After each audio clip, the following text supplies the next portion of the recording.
Hello, and welcome to today's webcast from the Agency for Healthcare Research and Quality on enhancing surgical team communication, SOPS and TeamSTEPPS in action. My name is Joanne Sora. I'm the director for the contract that supports AHRQ's SOPS surveys, and I'll be the moderator today. Next slide. First, we have a few housekeeping items. If you're having any issues with your computer audio, you can connect to the webcast audio using your phone by clicking on Phone Call to find the dial-in number and meeting ID, or selecting the Call Me option to enter your phone number and receive a call from Zoom. If your computer freezes during the presentations, you can try logging out and logging back in. At any point in today's webcast, you may ask a question through the Q&A icon. We encourage you to share your name and organization or role when you type your question. Speakers will respond to your questions during the Q&A segment at the end of today's webcast. Please note that both the raise hand and chat features are disabled. You can download the presentation slides and view the agenda and speaker bios on our event website at https://events.westat.com/SOPS. In addition, a replay of today's webcast and slides will be made available soon on the AHRQ SOPS website. There's only one Zoom link for the entirety of today's webcast, so if you leave at any time, you can rejoin using the link provided in the email you received after you registered. Next slide. Now I'm happy to introduce our speakers for today's webcast. We're very pleased to welcome Jonathan Bakdash, who is a social science analyst for the Consumer Assessment of Healthcare Providers and Systems, or CAPS surveys, as well as the Surveys on Patient Safety Culture, or SOPS program at AHRQ. Representing the TeamSTEPPS program is Monica Hogstetter, a health science administrator in the Center for Quality Improvement in Patient Safety at AHRQ. I'm also pleased to introduce Lucas Mazur, representing the Division of Healthcare Engineering at the University of North Carolina. And again, I'm Joanne Sora, and I'll be moderating today's webcast. Next slide. Our agenda today starts with John Bakdash giving a brief overview of the AHRQ SOPS program. Then Monica Hogstetter will provide background on the TeamSTEPPS program. From there, I will review research linking TeamSTEPPS and SOPS, and then Lucas Mazur will explain how he used both TeamSTEPPS and SOPS to develop a virtual reality intervention designed to enhance surgical team communication that in turn improved patient safety culture. Finally, we'll end with a question and answer session. So let's begin, and I'll hand it off to John. I'd like to welcome new as well as current users of the AHRQ's Surveys on Patient Safety Culture SOPS program. Thank you for being with us today. I'm going to give you a brief overview of what the Agency for Healthcare Research and Quality, AHRQ, does and does not do. AHRQ is a research and science-based agency that's part of the Department of Health and Human Services and supports evidence-based practices. AHRQ is charged with measuring and improving the safety and quality of the U.S. healthcare system. And what AHRQ is not is a regulatory agency. We recommend and encourage the use of our tools, products, and reporting data, but we do not require it. It is possible that other agencies may require use of a particular AHRQ product, but the requirement itself does not necessarily come from AHRQ. Next slide, please. As I mentioned before, we encourage voluntary data submission, and we maintain confidentiality of the data that gets submitted. So the use in data is limited to whatever is stated in the data use agreement. This is a way of protecting the information that you submit. And I do not actually see the raw data that gets submitted for a SOPS or CAPS survey. I would have to request it like anyone else identifying, and you would have to provide permission. And we really want this to get honest responses, candor, and to protect whether it's facilities or individuals, any kind of entity that submits the data. Next slide, please. Oh, next slide, please. So to tell you a little bit more about AHRQ's SOPS program, it's been around for over 20 years, and this program measures patient safety culture in different healthcare settings. And it's fundamentally a quality improvement tool. So you administer a SOPS survey, and it can potentially inform you for areas that quality improvement may be helpful. The SOPS program develops these validated surveys and measures, as I mentioned before, voluntary data submission. So it's a combination of doing quality improvement, understanding safety culture, and trying to improve it, as well as research to measure and understand patient safety culture. Next slide, please. What is patient safety culture? So AHRQ's definition is that it's a set of beliefs, values, and norms that are shared by healthcare providers and staff in an organization. And this goes throughout all levels of a particular healthcare organization, whether it's a receptionist or the CEO of the hospital, that it should permeate throughout. And it's behaviors that get rewarded, supported, accepted, and expected within an organization as they relate to patient safety. And then again, this exists at multiple levels to have these kind of things. So something like a culture of blame would be a poor patient safety culture, a culture where you're rewarded for reporting issues or potential near misses would be a good patient safety culture, to give you a simplified example. Next slide, please. And this is just to give you a brief overview of the SOPS Hospital 2.0 survey. So there are 10 composite measures, and those have multiple individual questions that assess them. So examples for teamwork would be, in this unit, we work together as an effective team, help each other during busy times, are respectful to each other. This gives you a sense about the kinds of questions that are asked. We also have some additional measures, the number of events that get reported, and overall patient safety rating, and then background questions, because these surveys are administered to both clinicians and staff. Next slide, please. And to give you a very brief overview of the 2022 SOPS Hospital database results, the areas of strength for most hospitals were over 80% positive ratings for the teamwork composite, exactly 80% for supervisor, manager, clinical leader support for patient safety.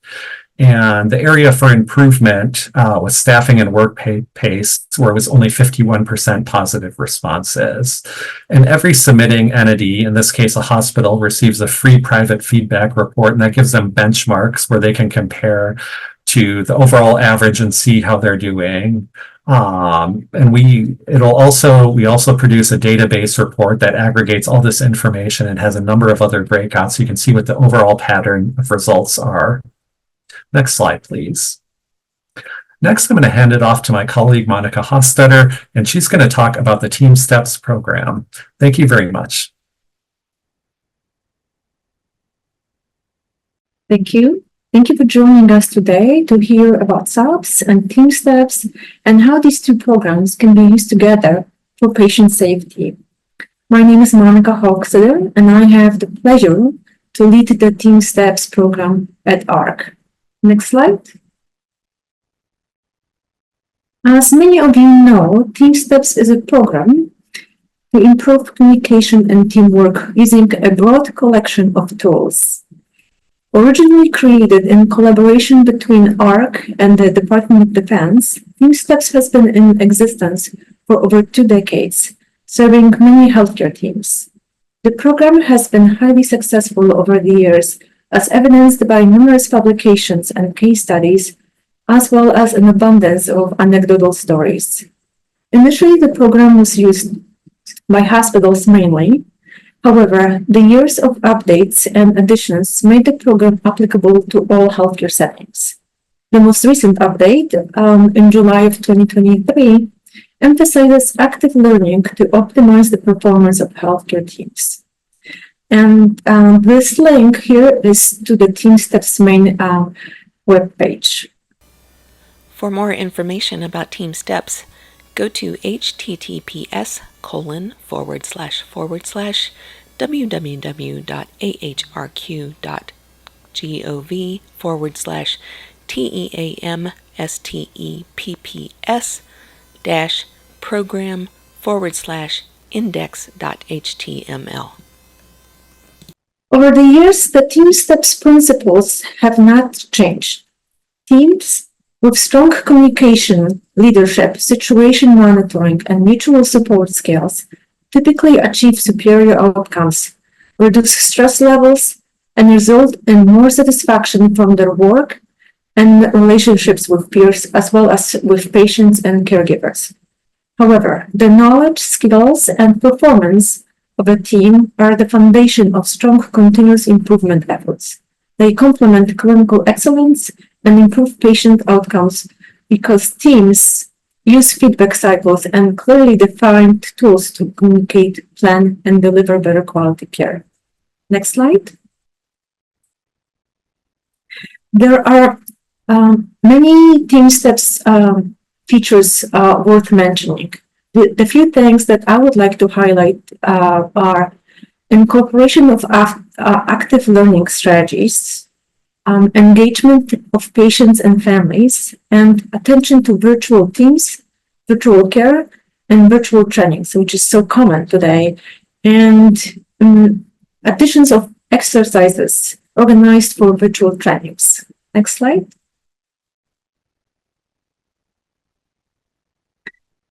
The most recent revision consolidated of TeamSTEPPS program consolidated the program into 4 parts: the introduction, the 4 modules, and the implementation section. What is unique and new is a set of 6 welcome guides to introduce TeamSTEPPS to various users.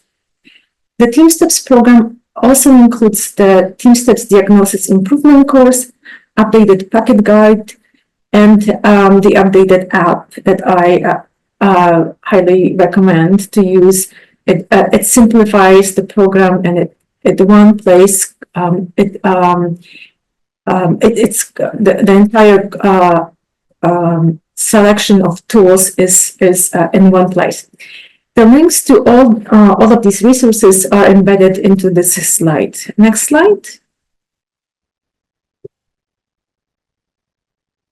I would like to highlight also a couple of other new resources. The 3 training units, they are focused on team leadership, situation monitoring, and mutual support.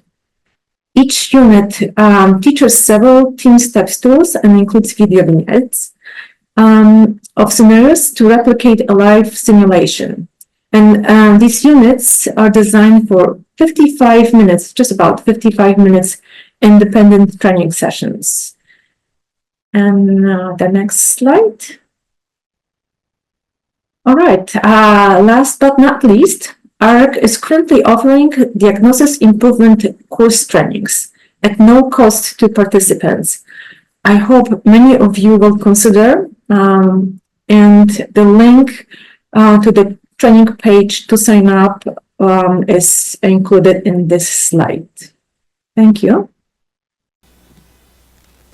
For more information about TeamSTEPPS training, go to https://www.ahrq.gov/TEAMSTEPPS-program/index.html. I think that's my last slide. Next slide. Go to the next slide. Yes. Great. So I'll be talking about some research that we conducted looking at studies that examine the relationship between TeamSTEPPS implementation and patient safety culture through SOPS. Next slide, please. So we did an examination of some articles that are in the SOPS bibliography. This is a bibliography that is on the SOPS website, the SOPS website. And we identified articles that used TeamSTEPPS training and then had SOPS as an outcome variable to assess patient safety culture. And the 14 studies, 11 were in the US and 3 were outside the US in Egypt, Sweden, and Switzerland. The studies were published between 2010 and 2022 and were across different settings of care. So there were hospital units that were studied, hospitals, health systems, academic medical centers, and medical offices.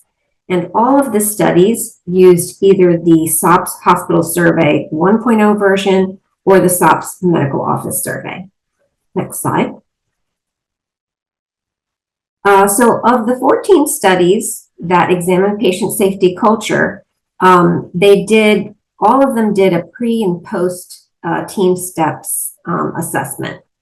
So 12 studies examined a single group that implemented TeamSTEPPS and looked at patient safety culture before and after implementation. And 2 studies compared a group that used TeamSTEPPS versus a control that didn't, and looked at the before and after. 8 of the studies assessed all of the SOPS composite measures, and 6 studies examined specific SOPS composite measures, so not all of them. Next slide. So our findings overall from these 14 studies indicated that TeamSTEPPS improved SOPS patient safety culture scores in multiple healthcare settings and in 8 of the 11 US studies, in all 3 of the international studies. And TeamSTEPPS showed improvement in patient safety culture at 6-month or 12-month follow-up. Next slide. So of the studies that assessed these areas that we're showing here of patient safety culture using the SOPS surveys, again, not all of them looked at all of the measures, 75% of the studies showed improvements in organizational learning as a result of TeamSTEPPS training. And then as you can see on these other measures, the majority of the studies also showed improvements in these areas.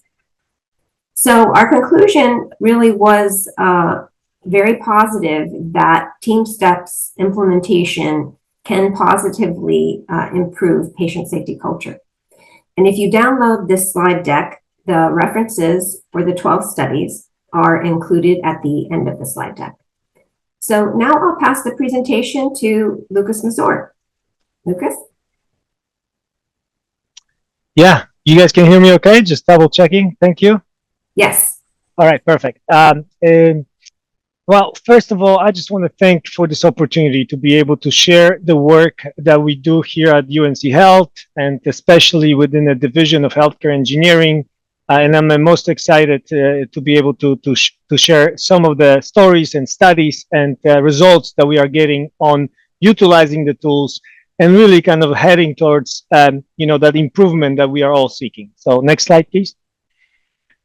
A couple disclosures that I have. I want to make sure that you guys are aware. 2 of them. One is the Communify. That's the software company that helps manage quality improvement work. And more recently, a company that's called Mayazura, and it's going to be based on some of the training that I will be actually speaking at the end of the slide. So this is a new startup. So there's some bias. So I want you to be fully aware of some of those things that I carry here. Thank you. Next slide. Agenda. So what I will do today, I will tell you a story. I try to be as practical, and I will have some research data that I will embed into my presentation. But I will start talking about how we've utilized the scores from SOPS over time, right? So we're going to talk about, what do we do and how we understand them. And then we're going to start kind of going into more cross-sectional data when we look into specific departments. And I'm going to start diving a little deeper. And we'll look at the departments, and then we're going to go into the context of the culture. And then I'm going to switch and talk about the work we're doing with TeamSTEPPS and kind of go through that training. So hopefully you guys will kind of see kind of how we are utilizing all these tools and all these methods to better understand and how we can help people. Next slide. So to set the context, the presentation today, we're going to be in a surgery department. Right, we are also going to be pulling data specifically as I kind of start diving deeper from acute trauma, some of the ICUs and step-down units. Okay, so as we combine and I will be presenting, I just want you to kind of get a sense where the data is coming from. Next slide. So let's start with the SOPS survey. We're talking here about 11 years worth of data. In our case, that's 6 surveys, and And of course, it's also, in our case, it's combining the SOPS 1.0 with the 2.0. So of course, in this case, we're looking also at the ways of combining these data sets. And as we know, they are not perfect match. So there's got to be some level of methodology applied to better understand this trending of the data over time. We have 11 years. We have 1,035 responses from, again, the surgical departments that I'm speaking here. And the first job, as we would start graphing and understanding the trend, which I think is extremely important for our top leaders, executives, to really have a big picture, and learn the big picture before we kind of narrow down and start looking into the specific units. What you see on this graph on the table is to be able to take the scores, in the specific constructs, and I'm just presenting few here, like, for example, response to error, and be able to look at the scores and the trending. So normally you would look at the scores of the agreement, where we have strongly agree and agree, right? We combine these, and those are our positive scores. So usually on a Likert scale, you're thinking about these 5s and 4s, right? 5 being strongly agree and 4 being agree. And then on the other side, you have the scores of 1 and 2 on Likert scale, which will be the negative scores, right? Those will be those strongly disagree. Of course, we have positive and negative worded question, which get flipped, but you get the concept. So you get 2 of these scores. What we have done with, in this case, we have virtually did the delta calculation. Over years, I've taken the percent positive responses, and I looked at the percent negative responses, and I put them as a delta value, and I put them over the years. And that allowed me to calculate the slope of these data points over time. So what you see here on the slide, and it's important to have some quantification, right? When there's a lot of things to consider, is that the slope that you can see here is allowing you to fairly easily and quickly start looking at the trend. Why is it important, and I'm going to stress, why is it important to do this? Because you might have a lot of people being in the middle, in that neutral score, right? Some of them might be merging from neutral to positive, and some might be merging from neutral to negative. And just looking at one end of the spectrum, like positive, might not give you the full picture. So the recommendation here, and what we've done, is really look at the trending and then look at the pattern. So you can see in the last column of my table, you have a pattern. And what you can see is that the pattern could be converging, right? Coming together, the positive, but not yet kind of crossed. You could have diverging, which is a good sign, or you can have a pattern that already crossed. And that might be actually quite disturbing in this case, because you have more you have more positive responses, right?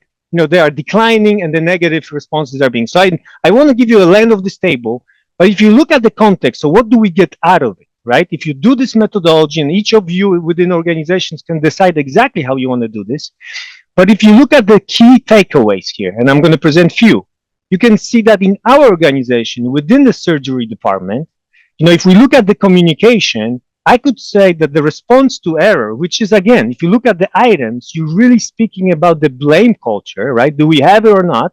Well, the slope is positive, right? So the first reaction is that, okay, we are, as a delta value, kind of heading potentially in the right direction, right? There's a positive slope. And however, when you closely examine the pattern of positive, you could slightly ask yourself, wait a second, over time, there's a converging pattern. Is that the right direction for us to be heading? Is there anything that is worrisome about this, right? So these 2 data points of slope and the pattern can give you a little bit of more insight into what's happening with your culture over time. So let's look at the other ones. Communication openness. You can think about it as a psychological safety to speak up, right? That's really what that construct, in a sense, tries to represent. And these are stable, right? So it's a negative, but it's a 0.04. It's fairly stable over time. If we go to leadership and try to pull out those key lessons, we can see, 2 very much negative patterns, which have a crossing pattern and negative slopes. That means that, we have less positive responses than negative. That's definitely worrisome, right? That's that negative. So, probably like you imagine, it's not easy. And I really want to give a lot of credit to, our leaders within our organization, to the leaders and executive leaders on this call that listening to this talk. This is not an easy job, to be visible as a hospital leader and set the stage for patient safety as a priority. It's not easy. It's a lot of work. It's not just something that can be said or put on a piece of paper or in a presentation. Living up to, I think, what the people want to see on the front line when they take the survey is an extremely difficult job. So anyways, we have that pattern. We know it's a problem. It's a key takeaway. And I think, as of no surprise to anybody, the staffing and workplace, the workload that we are placing on our people, and how many people we can those days hire, it has been a problem, I think, across the board for everybody. I can see it's the highest negative slope, for our analysis here. So I present these on this slide because now you get a high level picture with key takeaways over the years. It's an important mindset before you start looking at unit data, right? We don't want to go and panic. We don't want to go and get too excited. We need to understand the trending of our culture before we can really help people, look at these cross-sectional moments down the road. So next slide, please.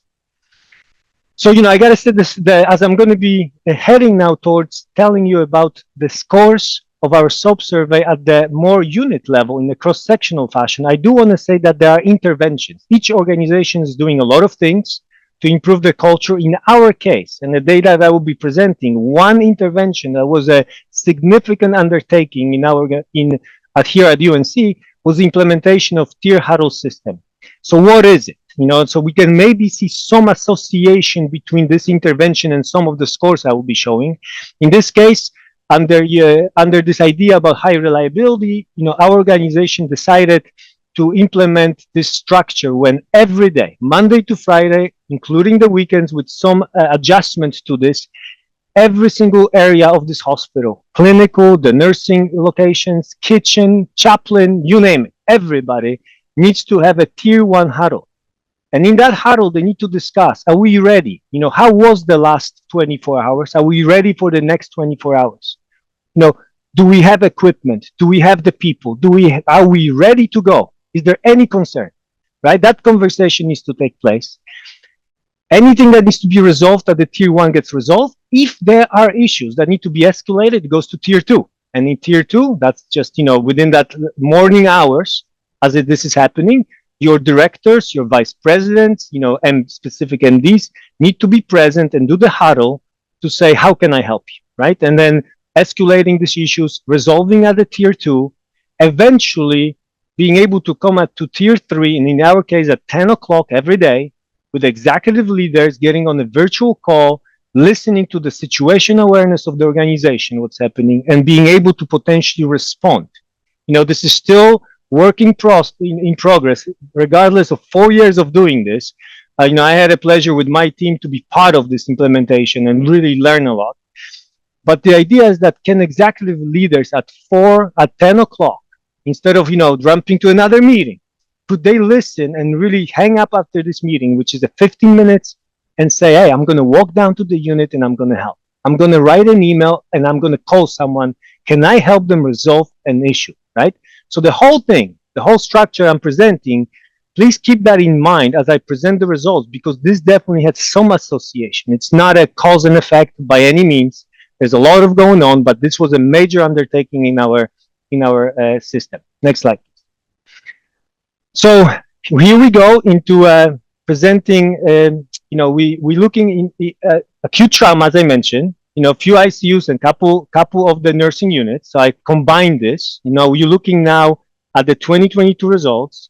You have 153 responses here. Okay, there's about 64% of people across these areas that I'm including in these analyses that responded. So fairly good response. And now you're looking for positive things. Okay, so let's again. So we look at these, knowing what's happening. And on the graph, what you can see is the score with respect to the 2021 benchmark. And of course, you also have a score on the right side with respect to improvement within the organization. Okay, that's kind of so to orient you what you're looking here. So the green areas, right? Let's learn what is happening well. Again, with the trend and everything else in these departments, communication about the error is improving, right? It's +6. So what does this mean? They're doing the huddles. So you would think about, okay, are they getting more informed about what's happening? Just because the huddles are happening, the culture is changing. Is there any type of a, right? So we are starting to associate and learn and speak to them with respect of what's helping, what's not helping. But we definitely see an increase here, some positive results, right? Communication about the error, that remember, that's discussing, learning about them, and what changes. That's a very specific construct. In terms of the response to error, again, that's that blame culture. You see another movement we see there. Now, do we see most people's report events? Huge, plus 15. That's great. That means that people are willing to and believe, they have a perception that more people are now engaged in this idea about reporting. And we are learning from errors more, as you can see, right? And our supervisors, so meaning people within the departments that supervise, are starting to be more visible potentially, and we see increasing those scores, right? So again, we have to always kind of put associates. So this is, you start looking and understanding what's happening. Let's go to the next slide and look at the negative things. So we look here, and in this slide, looking what's decreasing. So reporting events. The first surprise is, wait a second, I just told you guys about all these great things within this department that we have huddles, the escalating, right? All these positive things. Suddenly the reporting events is getting the red color. But if you look closely at this construct, reporting events is all about near misses, right? So when we have those things that did not reach the patient, or something happened, we caught it, or right, do we report these? And it turns out, if you look at the construct and the scores and you talk to people and you better understand, yes, we are reporting more. We're putting the events when they reach the patient, but the near misses, it turns out, we might be too busy. And, you start thinking about the context. So those things we not necessarily yet report. So report events is really kind of narrowing down to this idea about the near misses. Are we trying to learn from everything, or only those things that kind of, more scary, so to speak, right? Maybe reach the patient. So you have to really understand what we're reading here, right? So that's a very specific part of the culture, as we know, to report things that almost never happen, right? It was like an almost event in this case. As you can see, management support for safety, which is the evaluation of our hospital leaders. And again, I don't want to put anybody here on the spot, but that's, as I mentioned, difficult job. And those things are not visible. COVID was part of, this year. So it even made it more difficult for a lot of people to be visible and so on and so forth. But I think we can do better. But you can see that one being negative. No surprise, according to the large trend that I suppose, that staffing and workplace in this case is out there in the red. And, definitely the overall rating of patient safety, which is one of the components also in this case is in the red. So again, now we're starting to connect the dots, but we are not done yet. This is still just analyzing the results, right, at these levels, and you're still just getting a sense of what the survey is telling you. So next slide, please. So what you see, what we do, and this is a lot of credit goes to kind of our champion here, Dr. Nadia Charguya and the team and my team, of going one step further, right? So now we get the results. And again, I do want to say before I present this slide that being part of the hospital, a lot of times, if the results of the survey are negative, there are a lot of, we can see this kind of a response of a panic, right? Everybody, oh my God, there are bad results. What are we going to say? How are we going to communicate it? There's a lot of kind of action, instead of sometimes kind of giving a little bit of a pause and really understanding what's happening with the culture when we look, and not kind of that immediate kind of a panic that I feel sometimes we have in organizations. So what you see here is a deep dive. All right. So we go to these areas and we say, and we do it from a well-being perspective, but we still learn about the culture tremendous amount. We say we are here because we want to really hear you out. We want to say we want to see you, we want to hear you. Talk to us about what is going on. We have a survey. I know you're probably thinking another survey. I know people also told us that, but it's a fairly short, based on National Academy of Medicine, all about evaluating job resources and job demands. Because we see the pattern of staffing and workload being so heavy, we've decided to go after the validated framework and really evaluate how do you feel about resources you have for your job versus demands, and deep dive that. Then we bring people to a focus group and we talk about it. And very nicely, we learned so much, right? People start evaluating what they did in the surveys that was individually made. Group discussions get you to the next level. Finally, we go into the contextual inquiry. We shadow people, and you can see the participation on the slides is high. So now we are getting a lot of people involved. We go and shadow for hours. We spend 5 hours with people, shadowing them, being with them in the field, and they build trust. They tell us a lot of things. Now, we say it's your voice. We organize that data. We have hundreds of data points. Literally, there's an affinity diagram that has hundreds of different categories about culture and things, IT, communication, culture, everything. It's extremely rich diagram that we built. And we ask people to validate and prioritize this. They say, this is your voice. You read it, you validate, and then not everything gets validated. People can say that there are kind of disconnections. And then we can get to the results. So next slide, please. I'm going to show you some results. And again, think about it that we had hundreds of things and better understanding. And I'm showing here a result from faculty, right? From faculty. So see, they prioritize.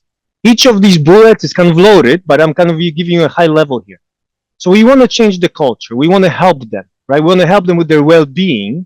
In this case, what comes up through this process, that what has a high impact, which is your y-axis, and of course, how much effort they perceive this would take is on the x-axis, right? So it's a nice grid you can see. So we're going to start in the top right corner.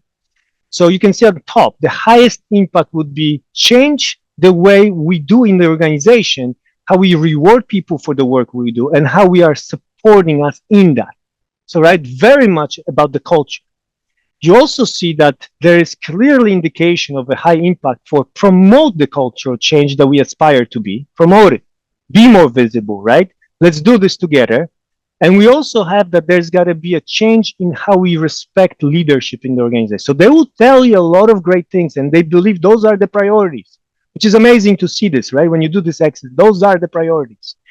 The remaining bullets on this graph, as you can see, are all regarding from a survey perspective. It's all going to be about the staffing and the workplace.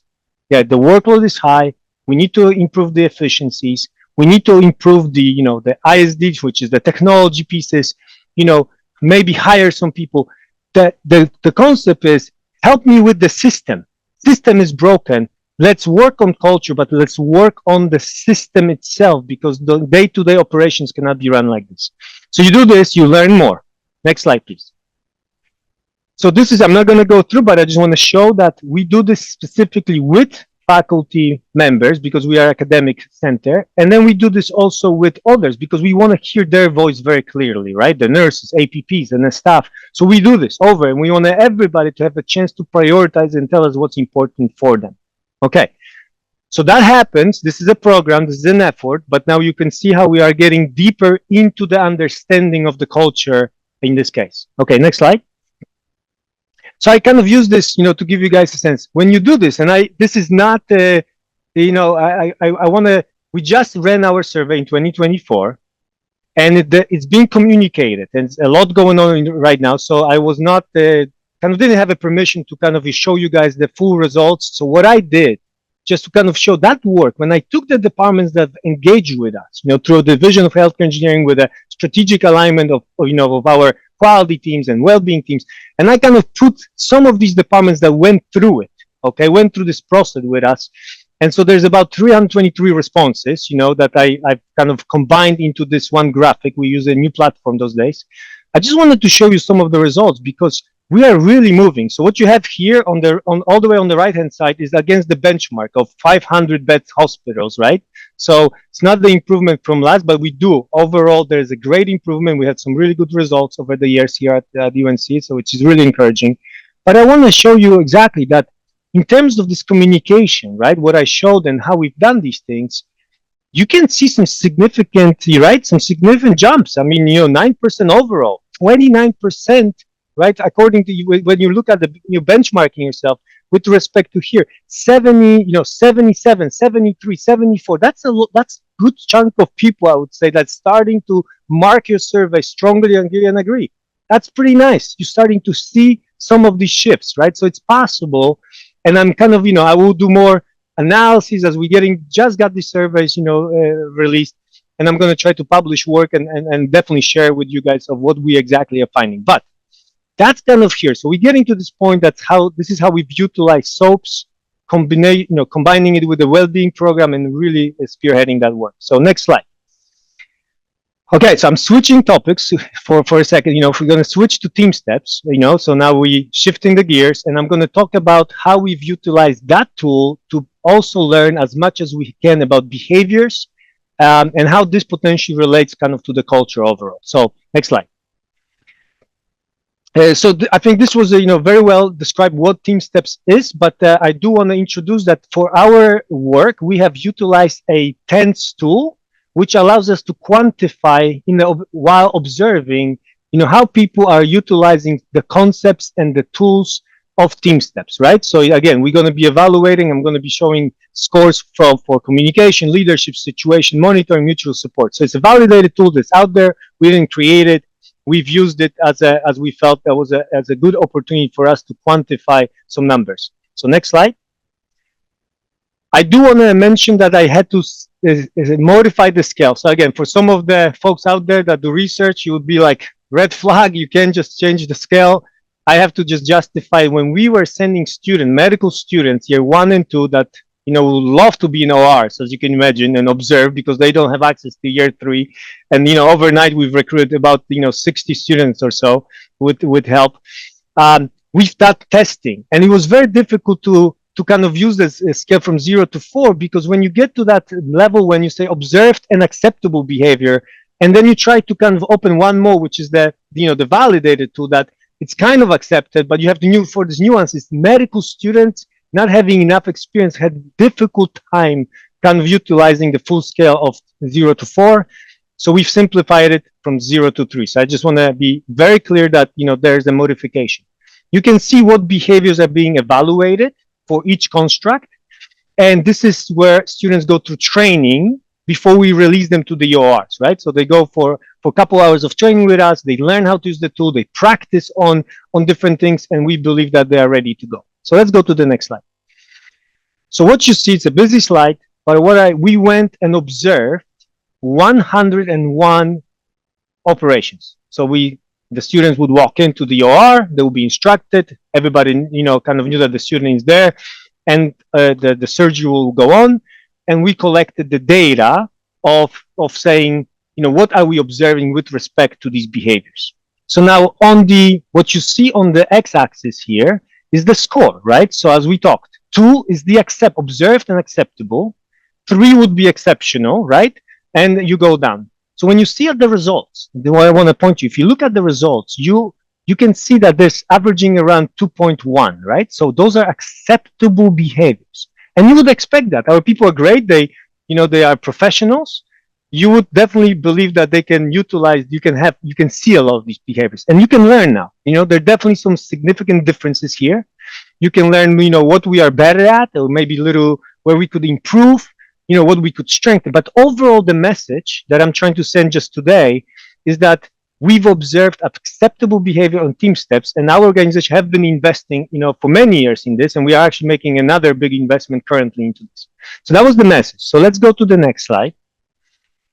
And, again, now you have an opportunity. If you have that data, you can now go back to the SOPS data, and you can start relating. So if TENS 1B, which is comfortable speaking up, right? Which clearly, right, if you have the psychological safety, that's communication openness, you can open this specific section of the SOPS, and you can look at the behaviors in the scores, and you can see, am I watching them in reality in the ORs? How does the data from SOPS looks like, right? So the perception and versus observational data. You can start doing these linkages and learning more if you're going to invest time of doing so. So, I'm just showing an example here. And, we've done this for all of the behaviors, right? So we kind of went to this extent. Next slide. So the question is this, and I'm going to read, this is also the challenge, for myself. I put that when I wake up in the morning and my team and everybody else says, okay, if I'm observing acceptable behaviors, if I understand my SOPS data, and I know what level of patient safety my organization is in, right? We all know. You guys all know what type of errors you have. And some of them are scary. The challenge is acceptable enough, right? That's what we told her is acceptable enough. And we felt like, well, maybe that's exactly what we need to do, where maybe we need to really push ourselves on a culture and on TeamSTEPPS, because seems like it's still not acceptable. I mean, I think we always going to strive for perfection. We should. But how do we do this? So this is what I'm going to try to present. How do we go from good, but we got to be better, right? So next slide. So I'm going to propose, that on this slide, a little bit of a conceptual slide. But I want to show if we're going to train people and we're going to utilize these tools in our journey towards patient safety, I'm going to argue as an engineer, right? I'm an industrial engineer by training, that on the y-axis, you really want explicit culture, the way it's defined in SOPS. It's beautifully defined. There's decades of work. You don't need to change. You don't need to reinvent it. You need to have a patient safety culture. But you need to be very explicit about it, of what it is. You can walk into 5 different departments and ask them about what is the culture of patient safety and get 5 different answers. Right? People need to really understand. Same thing with teamwork, right? TeamSTEPPS gives us the framework. We got to be explicit. Use the tools. Use them properly, right? Don't trust that use of the tools is a good thing, right? Little bit maybe what we have to learn from military and high reliability, that they've done this. They're extremely explicit on that level. On the x-axis, you're going to hear my engineering take on it. I cannot just be aspirational on culture and teamwork. If I give people broken system, that culture and that teamwork will break. So we have to understand, and that's what I hear from that well-being deep dives. This is what I'm hearing, the physicians, the nurses, the people that do the work every day. As much as we want the culture and teamwork, don't give us the broken system. So you have to kind of move the reliability and design the system that is simpler, more reliable, let people succeed. And this is what you see now on this. What do you get out of this? In green, I believe, this is a little bit of my preaching here for a second, but I truly believe that we're not going to eliminate human errors. But if you invest in culture and teamwork, if you build better systems, all these human errors that's still going to happen, right? Nobody's going to always be perfect at work. They're going to interact in a very predictable fashion. You just know that people make errors. You're going to prepare your systems, and you're not going to they're not going to lead to harm. And our leaders need to understand that that's kind of what they need to lead, right? At the same time, they need to lead these two kind of propositions that I'm sharing, right? Predictable manner of human errors. That's what's going to happen. If we don't have it, please know that all these human errors, that nobody comes to work to make, on purpose make an error. But what happens is that we are not prepared. We have a weak culture. We have a weak system. And now these things just interact in a ways, unfortunately, leads to patient harm. So with this in mind, we're going to play you a video in a second here that we've designed a training where we want to bring people, and you can imagine, and get people emotionally charged to start learning with us again, right? They're tired. There was COVID. There's a lot going on. How do I bring people to my lab, sit them down and say, hey, I'm going to teach you this concept, but how can I get you prepared to learn? So we're going to play a video to show you what we've done. We're trying to accomplish something through, you're going to see a clip of 1 minute. The training is 40 minutes, so it's a little longer, but you're going to get a sense of emotional, immersion that I'm trying to get people to learn. So let's play a video, please. Leadership asked us to run multiple rooms at the same time, so I have the residents finishing all my cases. Why don't you finish closing, and I'm gonna run next door and start that case. Finished. I'm heading next door. Do you mind putting the dressing on for me?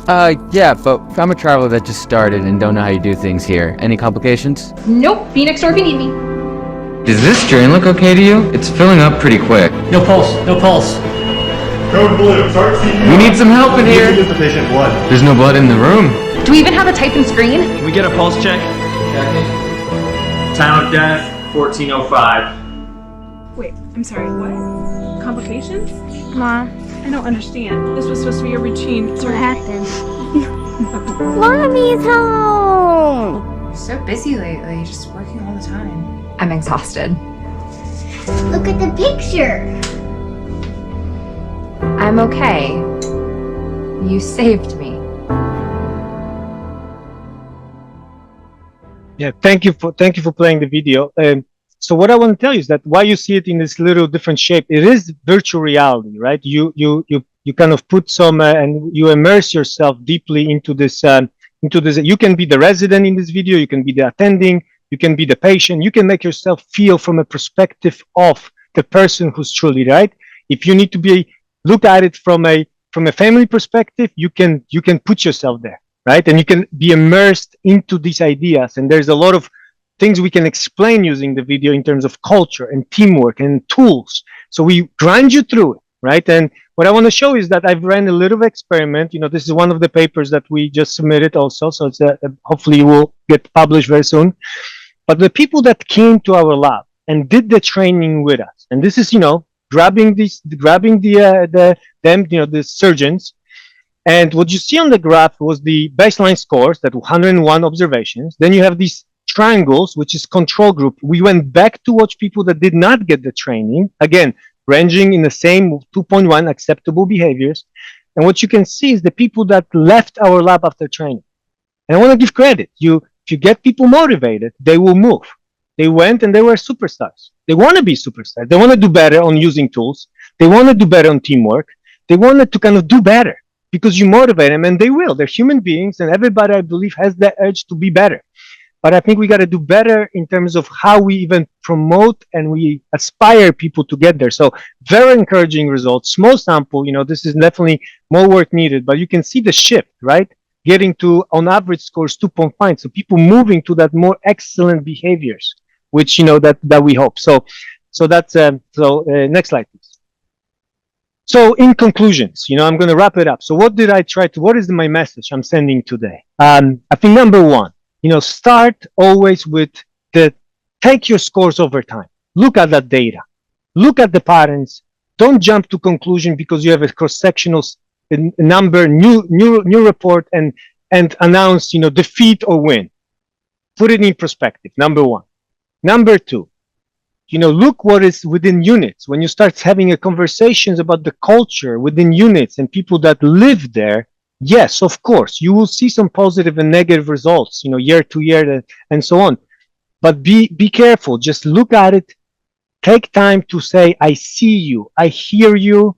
We do the well-being deep dives. Respect what is happening. Don't use these numbers as a kind of a judgment of it, right?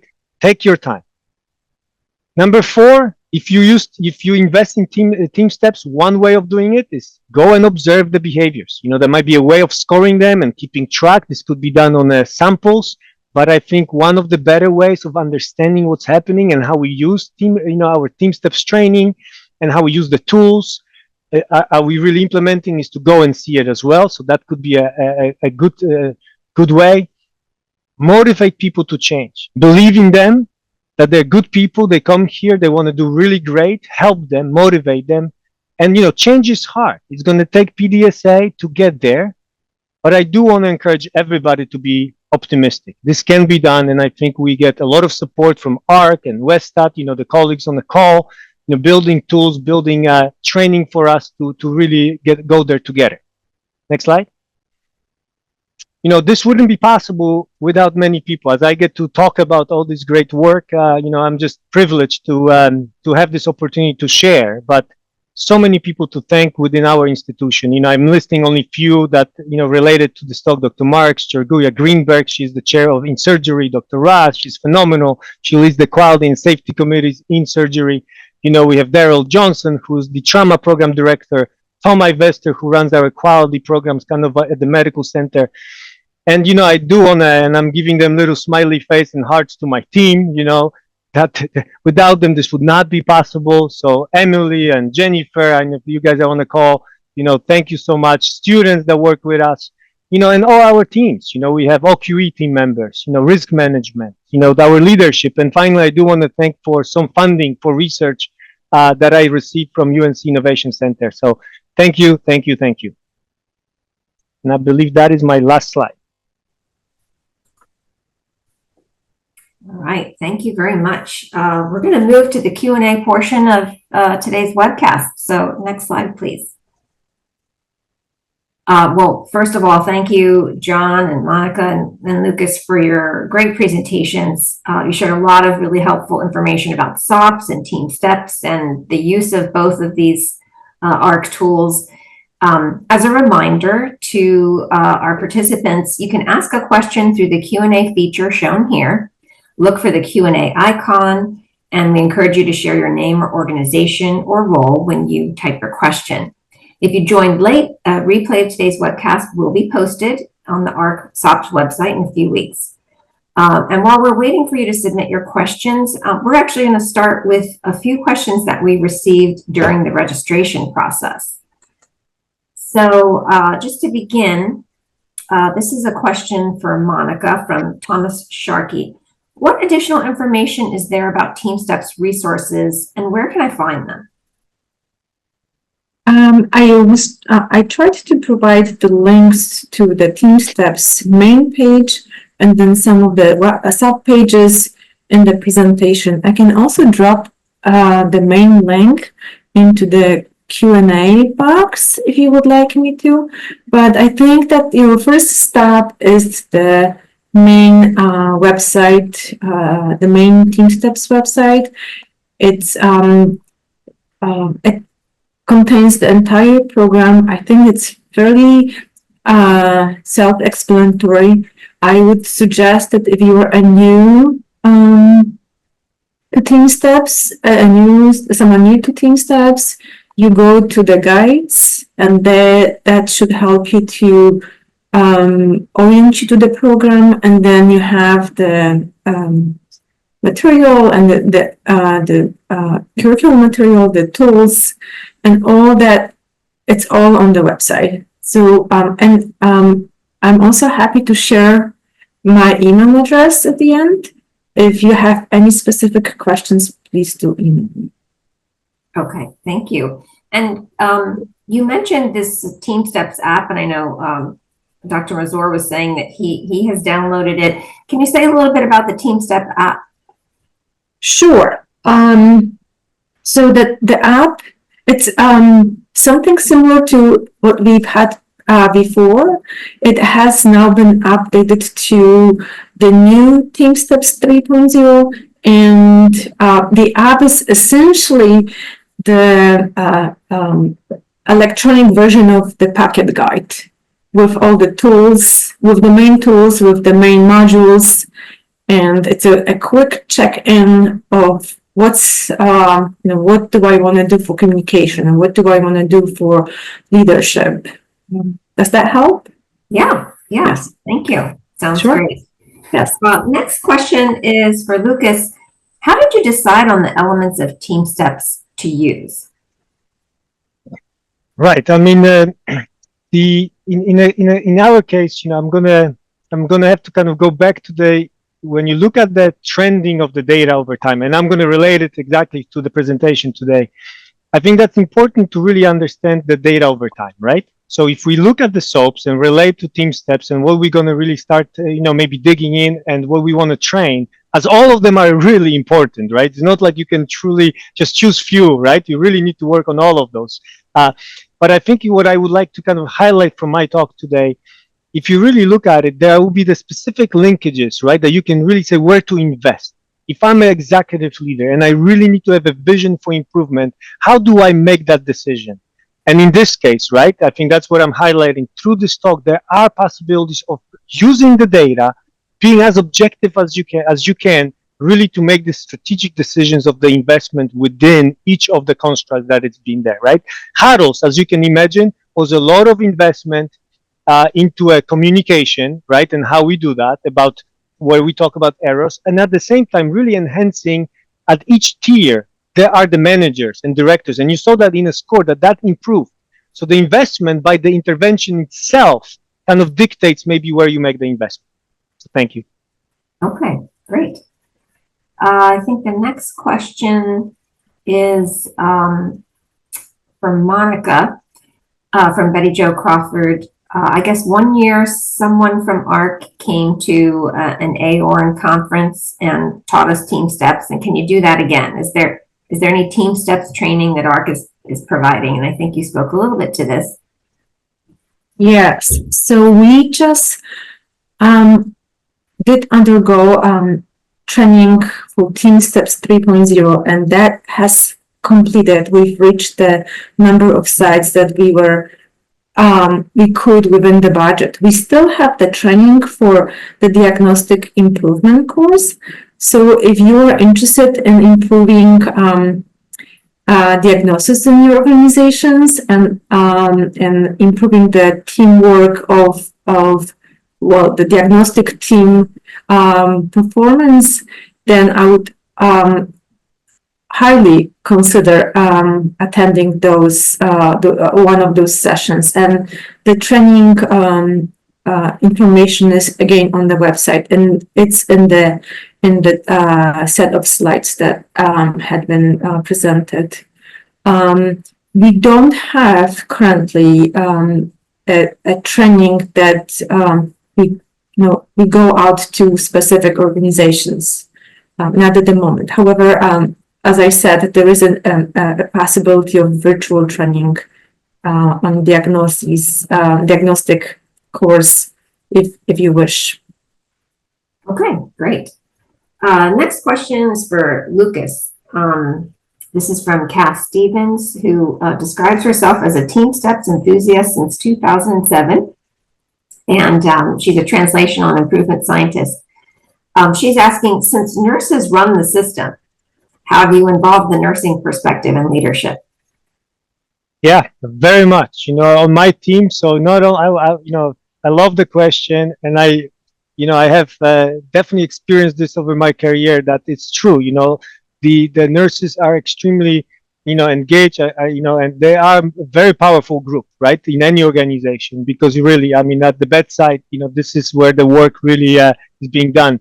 So we work very closely with our nursing leadership. On the video itself, if I kind of go back for a second here to the development of our training that I showed in the video, I have on my staff a nurse, right? So I have a nurse that also has a lot of experience with what I would call like the Hollywood, because she was actually director, for a while, before she became a nurse. So she's very good at film, scripting, and everything else, and bringing that perspective. And also speaking to our leaders in nursing, really understanding, how they feel working in the systems, right? What it really means to learn about the culture and so on. So yes, very much. Great question. I feel like it's so necessary to do so. Okay, great. All right, let's see, what do we have here? Okay, from Julie Johnson. Considering statistical significance, how did you break down your SOPS historical data? This is for Lucas. How did you break down your SOPS historical data to be as reliable as possible? Were you surveying more than once per year? Yeah, so we have 11 years in this. Our sense, we actually were able to take 6 surveys. So usually we do it on every 2 years. That's kind of the regular cadence. But there was, just because of the change and the COVID, we over the 11 years we were able to get 6 those cross-sectional surveys. And the last survey from 2022 was the new one, right? So we also had a little bit of that matching to be done. When you think about statistical significance, you're really looking in this case on the slope. So when you put everything together and you trend that delta value that I explained, you're looking if the slope is, of what strength in this case, right? So if it's, extremely, the slope is extremely negative and large, you will kind of get the R value. And based on the R value, you could kind of say, what is the strength of that association in this case, right? Like of that trending, right? In this case. So that's kind of how we did it, right? In this case, to be able to calculate even any type of a p-values that we were looking at. Okay, and I think you were saying you surveyed roughly every 2 years? Every 2 years in our organization. That's our regular cadence. Okay, great. Thank you. Monica, next question's for you. So in TeamSTEPPS 3.0, once someone is master trained, can the master trainers provide their own training using AHRQ materials? Absolutely, yes. So you're welcome to take the training, take the resources, take the material that's on the website, and adapt, adjust to your needs. And as a trainer, you can, and we hope that you can teach to others in your organizations. I do want to say there is one small change, and that is that we don't use that expression of masters trainers anymore.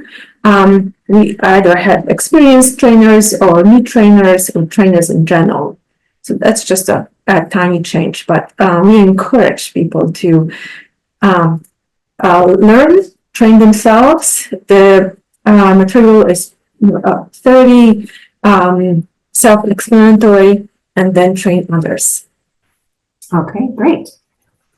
Next question is for Lucas. This is from Heidi Abdulhadi. I'm hoping I pronounced that correctly, who's a physician in critical care and pulmonary medicine at Johns Hopkins. She's asking, time permitting, I'd love to hear more about how you encourage folks to realize a near miss occurred and then encourage reporting. She's had great difficulty with this. Yeah, no, this is an excellent question, and thank you for asking that. Definitely same here. We have a paper in Joint Commission that I can reference. I had a slide, I think my last slide, I forgot to kind of that. You will have it in the slides. There will be references to papers that we've published. So we kind of show folks that over the journey of the huddles, we had a 300% increase in reporting in our organization. That's not a small, that's a big jump given the size of our medical center.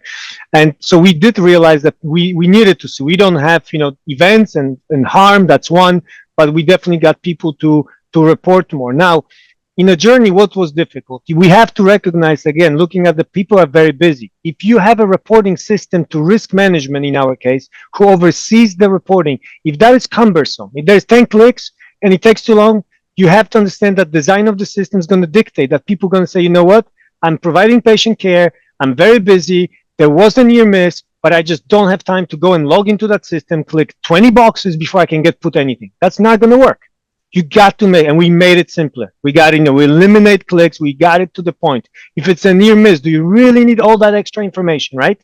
Like you have to kind of really live up to what's happening on the staffing levels and workload. So that's number one. And number two, you need to, if you expect people to report something as a near miss, you need to provide respect. We've learned that the feedback loop of telling people that I hear you, you reported it, I'm going to tell you back that I got it. Right? You got to have this loop of communication, closing the loop. Otherwise, they feel like they're just pumping these things into the black box and nothing happens, right? We got to kind of create that. And the huddles that you can imagine is allowing us to have more common daily conversations about these things. Like near misses, what happened? Are we reliable? Is our system broken? Do we have enough IV pumps? Did you go and plug them in? Are they working, right? Those things are the daily conversations that people should have. To make sure that the system is ready. So great question. There are ways of getting there, but it's multi-facets, right? What improvements we got to get. Yeah. And the thing that I once heard a patient safety expert talk about is, a lot of times in error reporting systems, we look for the big numbers, right? So what types of errors are we seeing the most of? But this person was saying that sometimes all you need is one reported near miss to raise a flag about potential errors that could be quite serious. And so it's important to pay attention to those, canaries in the gold mine of these near misses, because they might further lead to, harm events down the road. So great points.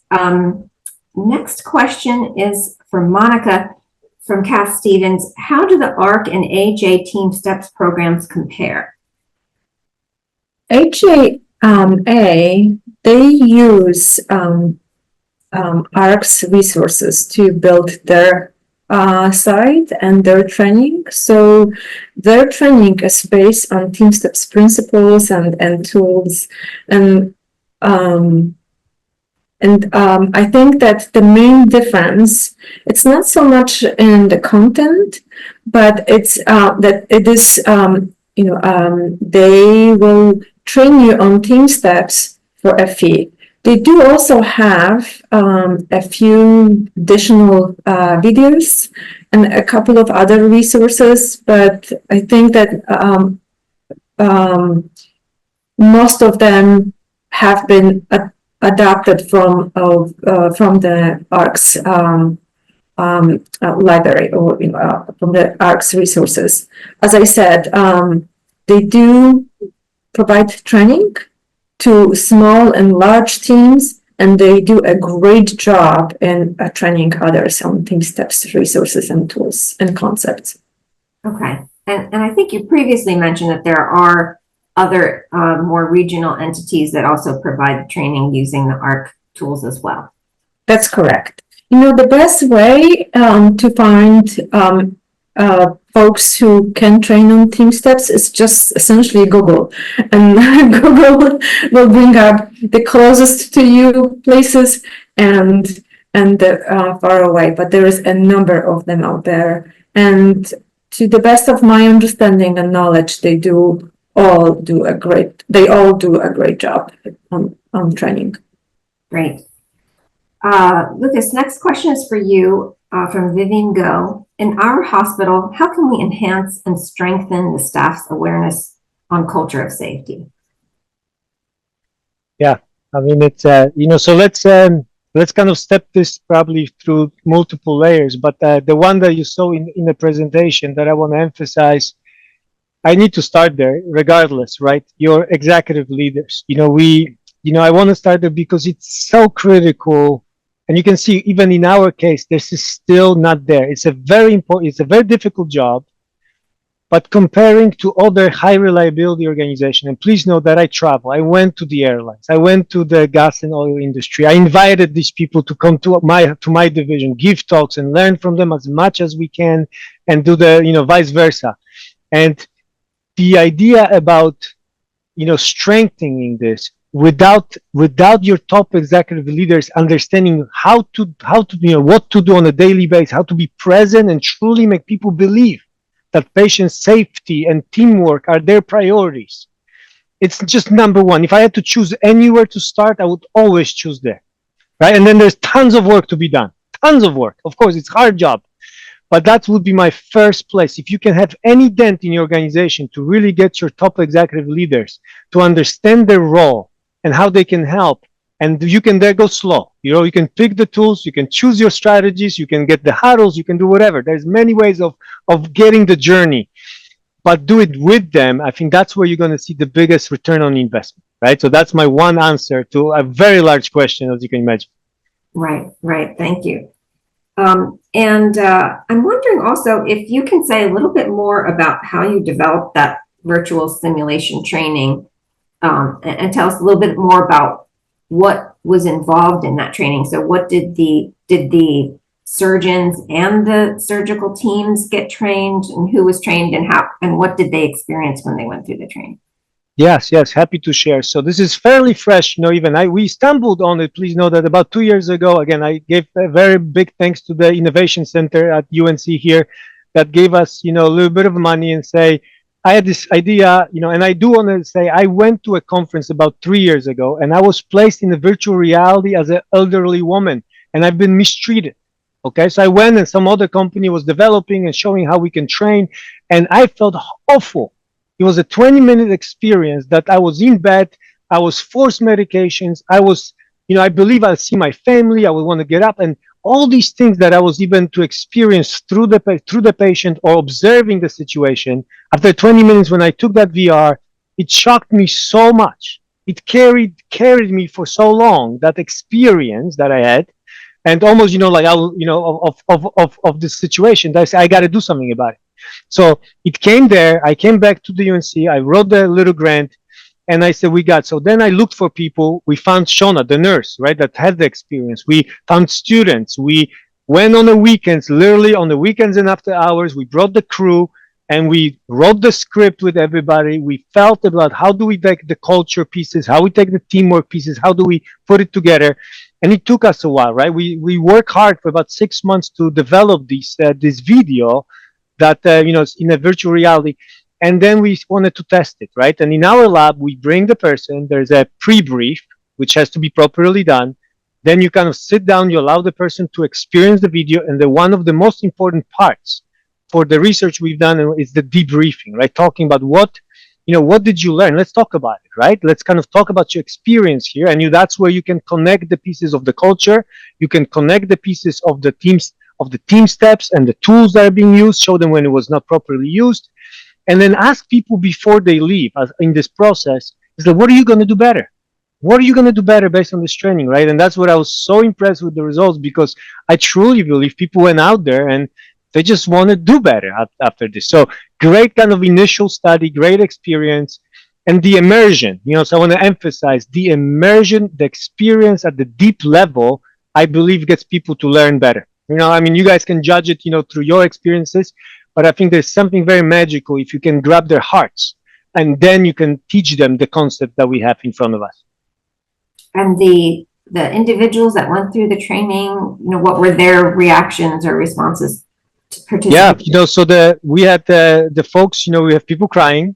I mean, I'm being very, people doing the training was very emotional. So people, when they come in and experience these things, there's a lot of emotions attached. A lot of open, when you debrief, you can see the opening, that the conversations go very deep into a personal experiences, kind of a unit culture experiences. So you're getting you're opening people up a little bit, right? When you debrief, and you want that. So I think that's also a very important part. Sometimes it's hard to teach and convince people when we have you can imagine, a PowerPoint in front of us and we're trying to learn it quickly, right? I mean, it's not, it's kind of not the same. So that's where we're investing our time, and I'm going to be definitely doing more work around this, just because, I think that might be kind of the way to help people kind of get there. Great, thank you for that additional description and detail. We have a question here from Dr. Abdulhadi. Could you please review the slope and pattern concepts again? And I don't know if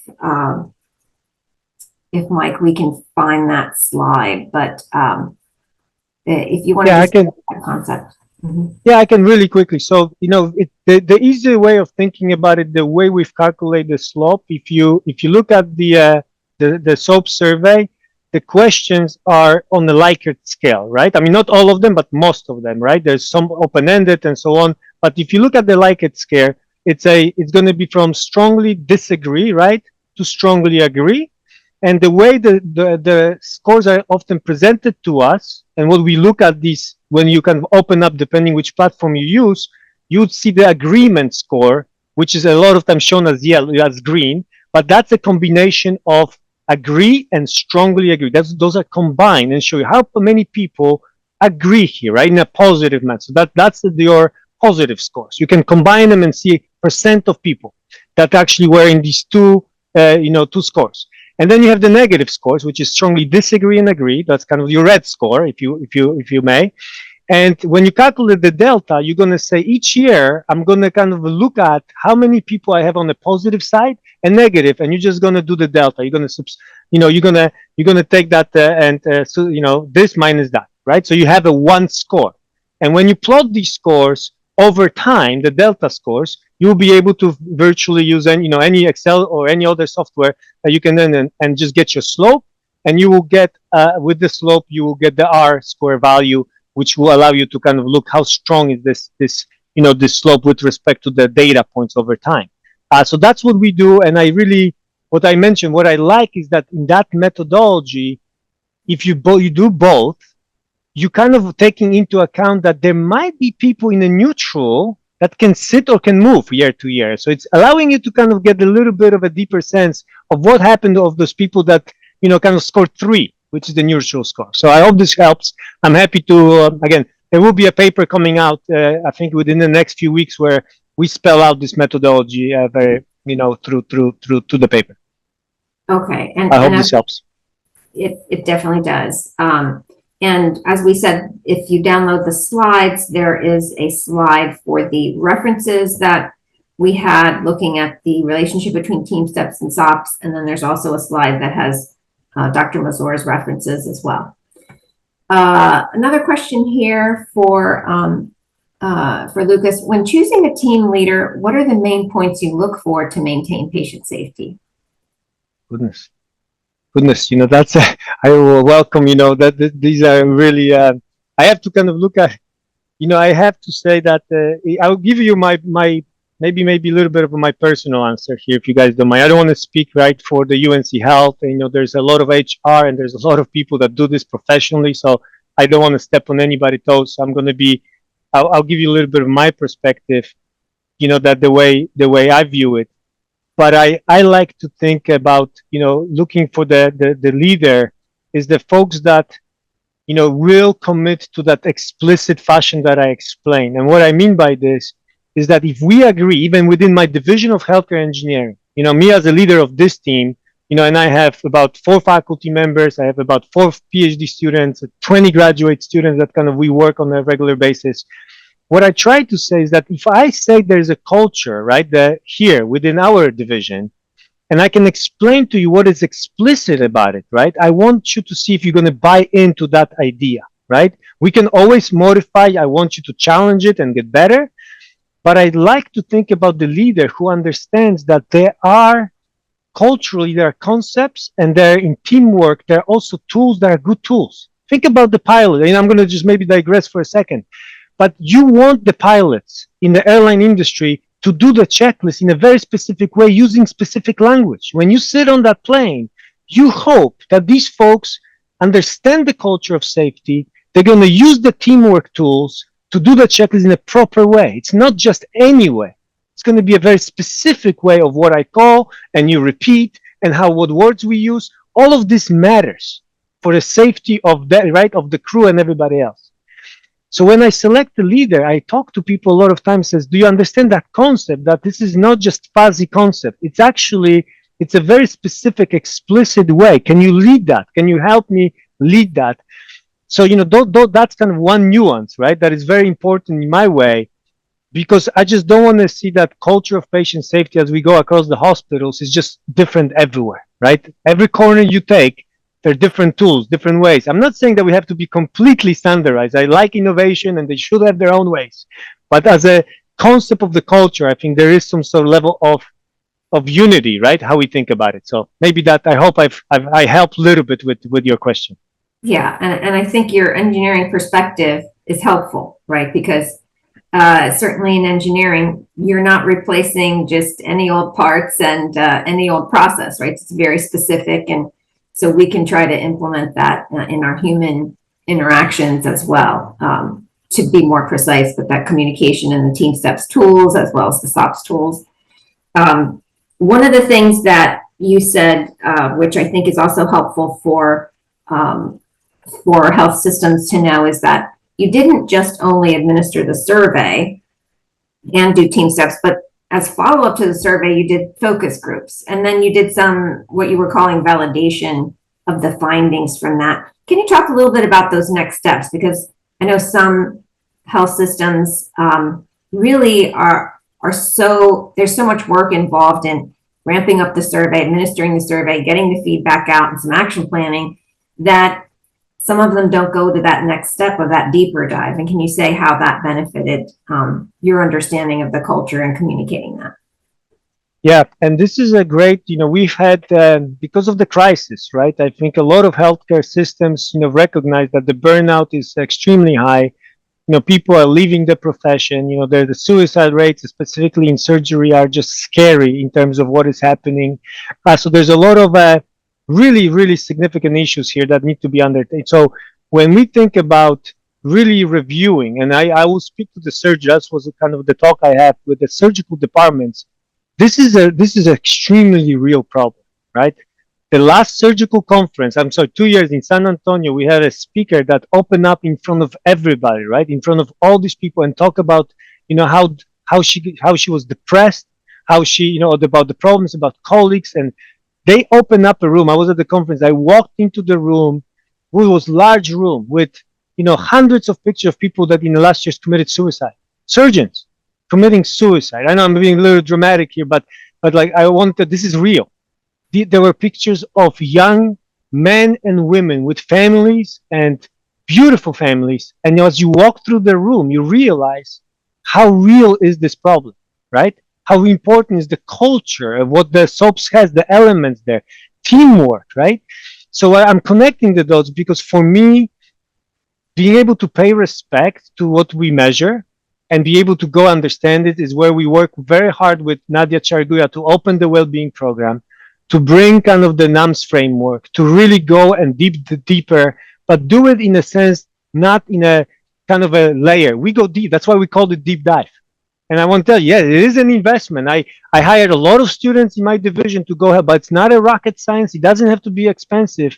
And any healthcare system really can invest in that. And it's a proper way to do it, per my understanding, because just showing people that you want to understand and you want to go deeper to understand what's happening in that unit on the culture and hear their voice and relate it to these scores is just what we got to do. This is what we normally would do in our family, right?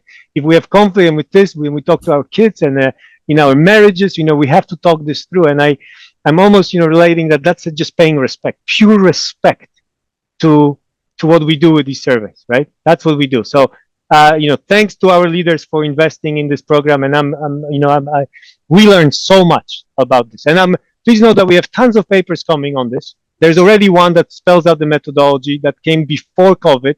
That's in one journal. And then we have, I think, 6 that are now being in review when we describe how we've applied. So there'll be a lot of publications describing our methods, so on and so forth. So please, I will more happy to share how we do this.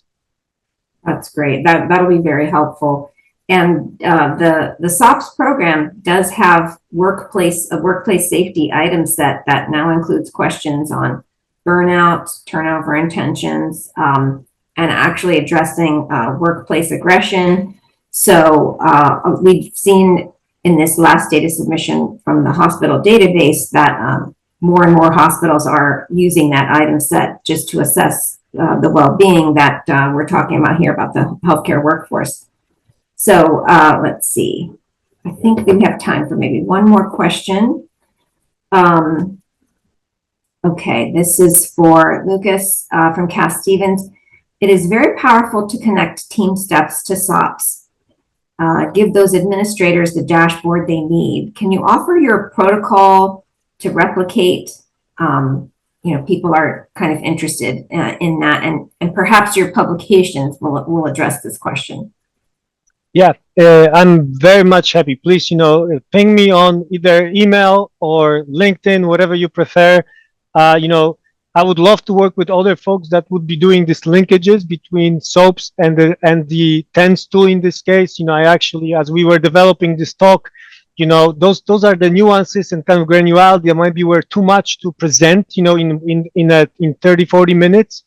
But we've kind of developed our methods, how we exactly link, right? And it's not perfect. And I think each organization, but the research can be done maybe with organizations and trying to put this reason, because it is an exercise, right? So we did it for our own practical purposes.